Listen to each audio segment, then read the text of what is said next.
بھائیوں، brothers and sisters, یہ ایک ویڈیو ہے جو کافی وائرل ہے اور اس میں ایک سوال اٹھایا گیا ہے سینے پہ ہاتھ باندھنے کے متعلق. مفتی طارق مسعود کی ویڈیو ہے یہ، اور کیا انہوں نے کہا وہ سنیے. شیخ کفایت اس ویڈیو کا ایک جائزہ آپ کے سامنے پیش کریں گے انشاءاللہ. جی. ایک عرب عالم کا بھی ایک کلپ سامنے آیا. یہ جو سینے پہ ہاتھ باندھنے والی حدیث ہے، یہ صرف کلام ہے اس کی سند پہ. بس مفتی صاحب کہہ رہے ہیں کہ ایک عرب عالم کا ویڈیو آیا ہے کہ اس حدیث پہ کلام ہے. بھائی پورے عرب علماء میں صرف آپ کو یہ نظر آئے؟ ان سے بڑے بڑے عرب کے علماء جو مرجع کی حیثیت رکھتے ہیں، بہت سارے اہل علم بھی، عوام بھی ان سے فتاویٰ پوچھتے ہیں، ان کا نام آپ کو کیوں نہیں یاد آیا؟ جیسے مثال کے طور پر شیخ البانی رحمہ اللہ، شیخ بن باز رحمہ اللہ. شیخ بن باز جو سعودی عرب کے مفتی تھے بہت بڑے، وہ کہتے ہیں کہ سینے پہ ہاتھ باندھنا چاہیے. شیخ ابن عثیمین رحمہ اللہ، وہ بھی بہت بڑے عالم تھے سعودی عرب کے، وہ کہتے ہیں کہ سینے پہ ہاتھ باندھنا چاہیے. ایسے اور بھی بہت سارے اہل علم ہیں جو کہتے ہیں کہ عرب کے علماء، مطلب ایک بہت بڑی تعداد ہے عرب کے علماء کی جو کہتے ہیں کہ سینے پہ ہاتھ باندھنا چاہیے. تو آپ کو صرف یہی کیوں دکھے؟ یہ حضرت مغالطہ یہ دے رہا نا، یہ بتانا چاہتے ہیں کہ پورا عرب، پورا سعودی عرب، یہ سب کے سب جو ہے، سب کا مسلک یہ ہے کہ سینے پہ ہاتھ نہیں باندھنا چاہیے. تو یہ سب سے پہلے یہ واضح ہونا چاہیے کہ جو عرب کے معتبر علماء جن کے سامنے ان کی کوئی حیثیت نہیں ہے، یعنی شیخ بن باز رحم اللہ، شیخ ابن عثیمین رحم اللہ، یہ بہت بڑے علماء تھے، کبار علماء میں، عرب کے کبار علماء میں، وہ صراحت کر رہے ہیں کہ سینے پہ ہاتھ باندھنا چاہیے، یہ سنت ہے. تو یہ پوری بات کہنی چاہیے نا. صرف کسی آپ کے من کا کوئی کلپ نظر آ گیا اور آپ اس کو چلا کے اور یہ بتانا چاہتے ہیں کہ پورے عرب میں جو ہے اس کی مخالفت ہو رہی ہے سینے پہ ہاتھ باندھنے کی. آگے بڑھتے ہیں. اچھا ہاں، ایک اور چیز مفتی صاحب کا جملہ آپ نے سنا ہوگا. انہوں نے کیا کہا اس پہ کلام ہے. مفتی صاحب نے کیا کہا کہ یہ جو سینے پہ ہاتھ باندھنے والی حدیث اس پہ کلام ہے. مفتی صاحب یہ ہر جگہ جو آپ ایسے چھوڑ جاتے ہیں نا، شوشا کلام ہے، کوئی بھی حدیث آپ کے خلاف اس پہ کلام ہے. بھائی کلام تو فقہ حنفی میں بھی ہے، بلکہ کلام تو آپ کے جو امام متبوع ہیں، جن کی آپ تقلید کرتے ہیں، ان پہ بھی ہے. کیا امام ابو حنیفہ رحمہ اللہ پہ کلام نہیں ہے؟ بلکہ امام حنیفہ رحمہ اللہ پہ تو بہت زبردست کلام ہے. تو اگر کلام ہونے کی وجہ سے، صرف کلام ہونے کی وجہ سے کوئی چیز ریجیکٹ ہو جاتی ہے، تو پھر آپ اپنے امام صاحب کو بھی ریجیکٹ کر دیجیے، ان پہ بھی کلام ہے، فقہ حنفی پہ بھی کلام ہے. تو کلام ہونا، بھئی کلام سے کون بچ سکتا ہے؟ بہت بڑی بڑی شخصیتیں ہیں، بہت کم لوگ بچ پاتے ہیں جن پہ کلام نہیں کسی نے کیا. وہ کلام معتبر ہے کہ نہیں یہ دیکھا جاتا ہے، اس کلام کی کیا حیثیت ہے. محض کلام ہونے کافی نہیں ہے. اور عجیب بات تو یہ ہے کہ سینے پہ ہاتھ باندھنے والے حدیث پہ آپ کہتے ہیں کلام ہے.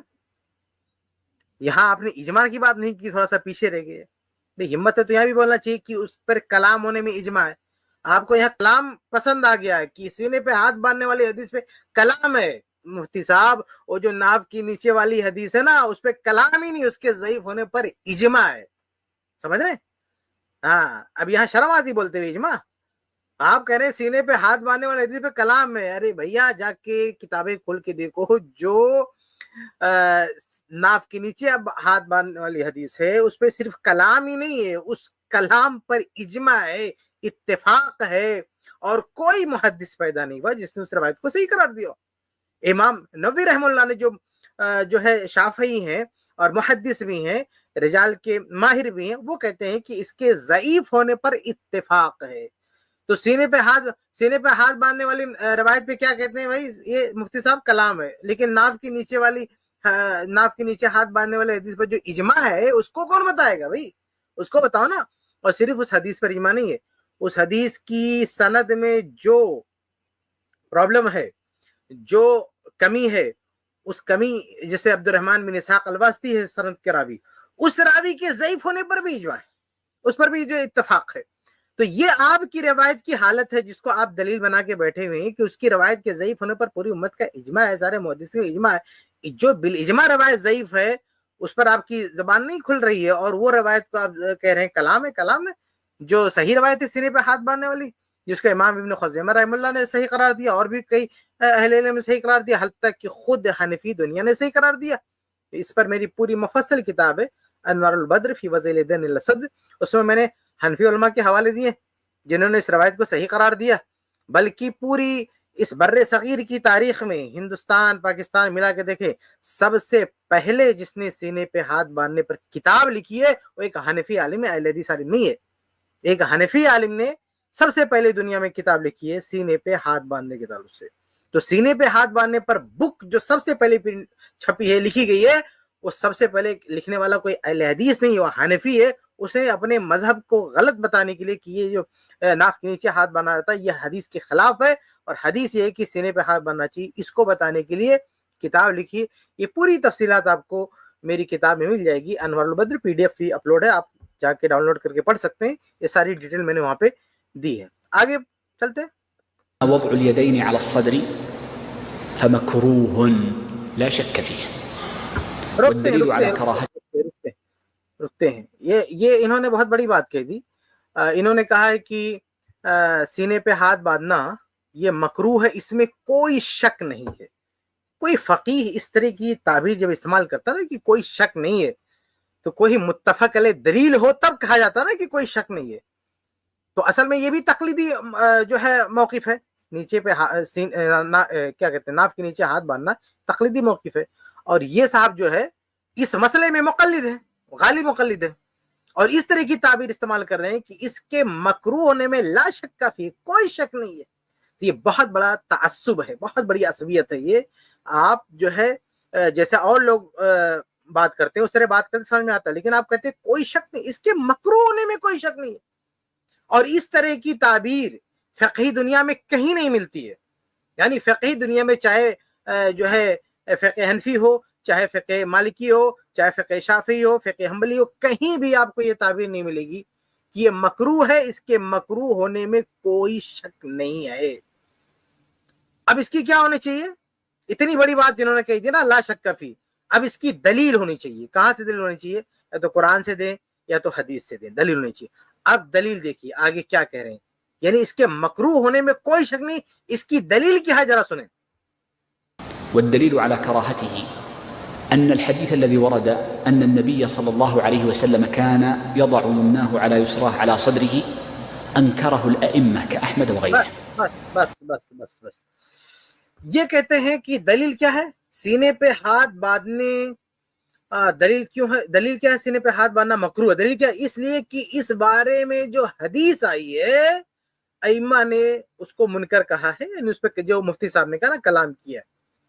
اب بتائیے کہ اگر سینے پہ ہاتھ باندھنے والی حدیث پر ائمہ نے کلام کر دیا، اس کی وجہ سے سینے پہ ہاتھ باندھنے والا مسئلہ بلا کسی شک و شبہ کے مکروہ ہو گیا، اگر یہی طرز استدلال ہے تو مفتی صاحب ہمیں بتائیں کہ ناف کے نیچے ہاتھ باندھنے والی جو حدیث ہے اس پر تو اجماع ہو گیا کہ وہ ضعیف ہے، اس کے ضعیف ہونے پر اجماع ہے، پھر تو اسے حرام ہونا چاہیے، کہ مکروہ ہے نہیں حرام ہونا چاہیے اس کو.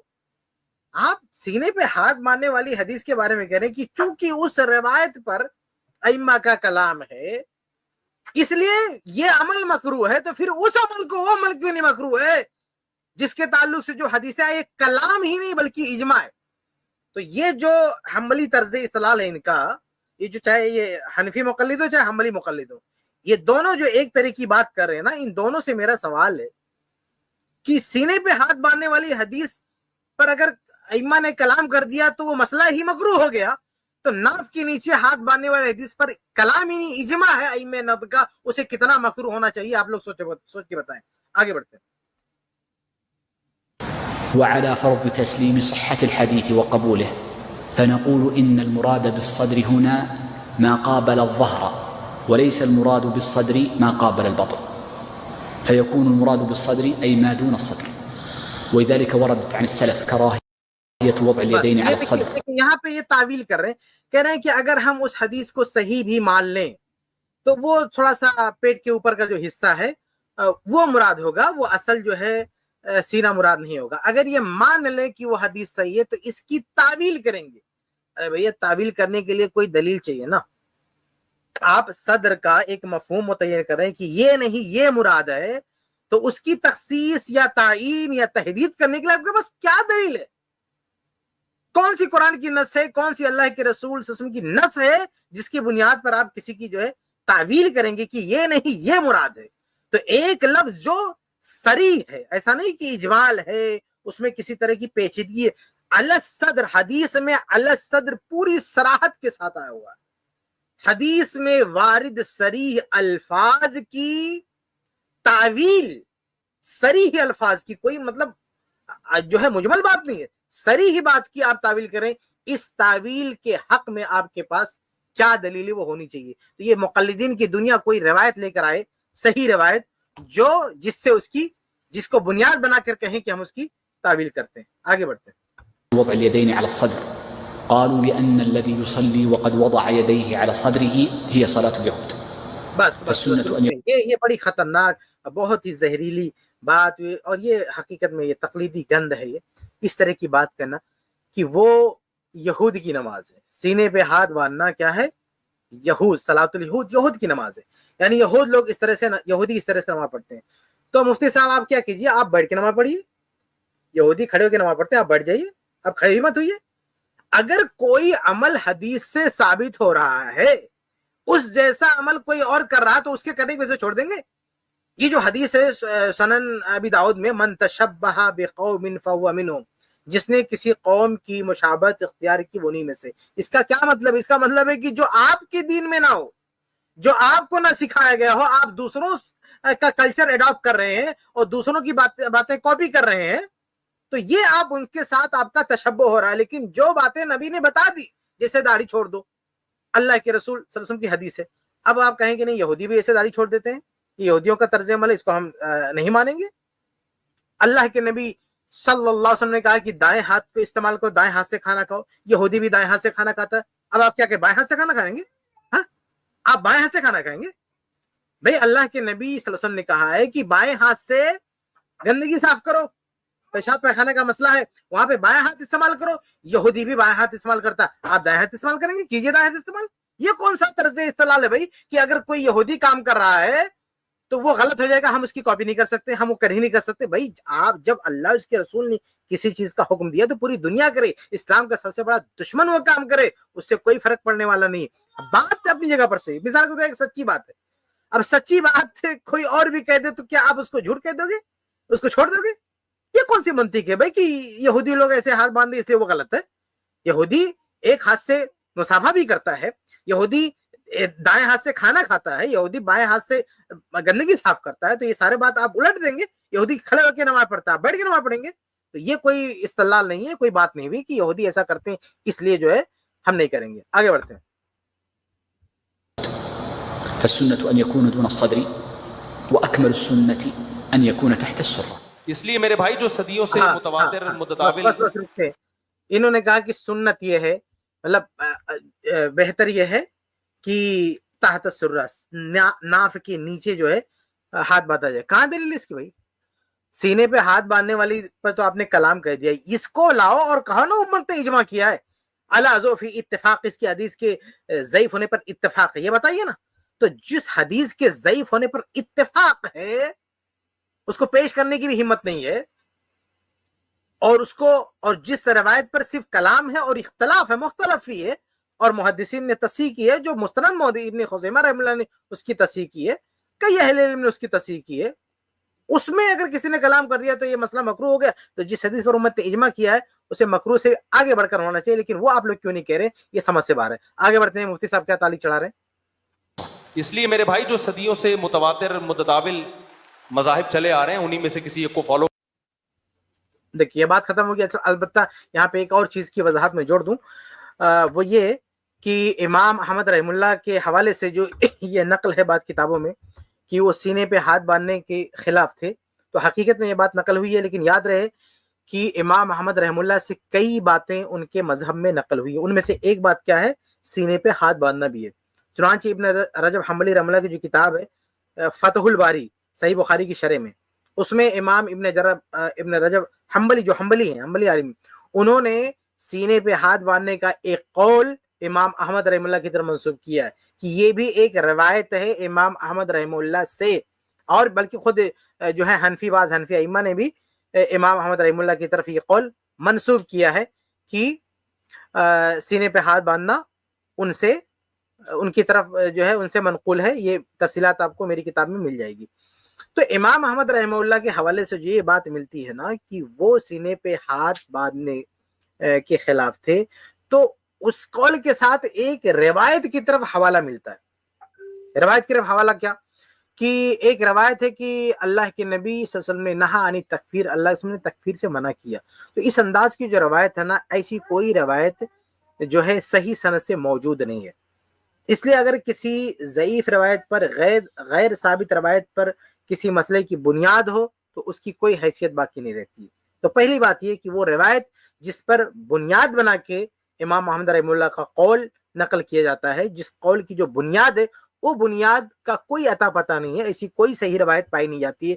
اس لیے یہ قول غیر معتبر ہو گیا, کیونکہ اس قول کے ساتھ دلیل نہیں ہے, مرسل قول ہے, اس کی کوئی حیثیت نہیں. دوسری بات یہ ہے کہ اگر ہم تھوڑی دیر کے لیے مان لیں کہ کسی حدیث میں آیا ہے کہ تکفیر سے منع کیا گیا ہے, سینے پہ ہاتھ باندھنے سے منع کیا گیا, لیکن اس حدیث میں جو امام محمد رحمہ اللہ کے حوالے سے قول کے ساتھ اٹیچ کر کے پیش کی جاتی ہے, اس میں یہ تو نہیں ہے کہ نماز کے اندر سینے پہ ہاتھ باندھنے سے منع کیا گیا. بھائی کچھ لوگ کسی کی تعظیم کرتے ہیں یا کسی کی کے سامنے جھکتے ہیں تو سینے پہ ہاتھ باندھ کے جھکتے ہیں, تو وہ کیفیت ممنوع ہو سکتی ہے, وہ کیفیت. بلکہ بعض لغت کی کتابوں میں آپ دیکھیں گے, المعجم الوسیط میں جلد 2 صفحہ 791 پہ لکھا ہوا ہے کہ تکفیر کا معنی یہ ہے کہ تعظیم کے لیے سینے پہ ہاتھ باندھ کے کسی کے سامنے جھکنا. تو یہ جو کیفیت ہے نا, کسی انسان کے سامنے سینے پہ ہاتھ باندھنے کی جھکنا, یہ ممنوع ہو سکتی ہے نا. لیکن نماز میں اللہ کے سامنے آدمی کھڑا ہے اور وہاں سینے پہ ہاتھ باندھنا, وہ چیز کیسے غلط ہو جائے گی بھائی؟ اگر عام حالات میں انسانوں کے ساتھ تعامل اختیار کرتے ہوئے کسی چیز کو منع کیا گیا, جیسے دیکھیے تعظیم کے لیے کھڑے ہونے سے منع کیا گیا, صحیح حدیث موجود ہے کہ کسی شخص کی تعظیم کرتے ہوئے آپ کھڑے نہیں ہو سکتے, اللہ کے رسول صلی اللہ علیہ وسلم نے منع فرمایا. تو اب اس حدیث کو بنیاد بنا کے کیا ہم یہ کہیں گے نماز کے اندر بھی کھڑا نہیں ہونا, بیٹھ کے نماز پڑھنا؟ بھائی نماز کے اندر ہم کھڑے ہو رہے ہیں, وہ تعظیم اللہ کی ہے, کسی انسان کی نہیں ہے. کہ اگر یہ مان بھی لیتے ہیں کہ وہ روایت موجود ہے, پہلی بات تو روایت صحیح نہیں ہے, لیکن اگر ہم تھوڑی دیر کے لیے مان لیں کہ وہ روایت جو ہے ایسی کوئی روایت پائی جاتی ہے, تو اس کے باوجود بھی اس روایت کی بنیاد پر ہم کوئی بات نہیں کہیں گے, کیونکہ نماز کے باہر نماز کی صراحت اس میں نہیں ہے. نماز کی چونکہ اس کے اندر کوئی صراحت نہیں ہے, اس لیے نماز میں اس کو ہم دلیل نہیں بنا سکتے. تو خلاصہ یہ ہے کہ ایک روایت کی تکفیر سے منع کیا گیا, علم غلم روایت ہے, بے سر پیر کی روایت ہے, کہیں اس کا کوئی وجود نہیں ہے. اس روایت کی بنیاد پر امام محمد رحمہ اللہ کا قول پیش کر کے یہ کہا جاتا ہے کہ یہ جو ہے مکروہ ہے, اس سے منع کیا گیا ہے, جبکہ اس روایت کا کوئی ثبوت نہیں ہے. بلکہ حتیٰ کہ مسند احمد میں بھی روایت نہیں ہے. امام احمد رحمہ اللہ کی جو کتاب ہے نا مسند, اس میں بھی ایسی کوئی روایت نہیں, بلکہ امام احمد رحمہ اللہ کی کتاب جو ہے مسند احمد, اس میں تو یہ روایت موجود ہے سینے پہ ہاتھ باندھنے کی. اسی لیے ہم کہتے ہیں کہ امام احمد رحمہ اللہ سے جو کئی اقوال منقول ہیں امام احمد رحمہ اللہ سے, تو امام احمد رحمہ اللہ کی اس قول کو ہم اہمیت دیں گے جو مدلل ہے, جو دلیل کے موافق ہے, جو دلیل کے مطابق ہے, ہم اس کو جو ہے اہمیت دیں گے. تو خلاصہ یہ کہ یہ جو دونوں مفتیان نے یہ جو سینے پہ ہاتھ باندھنے والی حدیث کے تعلق سے یہ لب کشائی کی ہے کہ اس پر کلام ہے, تو پہلی بات تو یہ عرض ہے کہ اس سے زیادہ کلام سینے پہ ناف کے نیچے ہاتھ باندھنے والی حدیث سے متعلق ہے, بلکہ اس پہ کلام کرنے میں پوری امت کا اجماع ہے. اس لیے اس کا کیا حکم ہوگا جس روایت پر اجماع امت ہے وہ بتانا چاہیے. اور دوسری بات یہ یہودیوں کے تعلق سے جو تشبیہ دی گئی, یہ ایک طرح کی جو ہے بدتمیزی کی بات ہے, اس کی کوئی گنجائش نہیں ہے کہ جو ہے یہودیوں سے جا کے ملا دیں, کیونکہ یہود اگر کوئی اچھا کام کر رہے ہیں, کوئی کام, اگر یہود کوئی کام, بہت سارے کام جیسے دائیں ہاتھ سے کھانا کھاتے ہیں, بائیں ہاتھ سے گندگی صاف کرتے ہیں, تو اس بنیاد پہ کیا ہم پلٹ دیں گے, اس کے الٹ چلے جائیں گے؟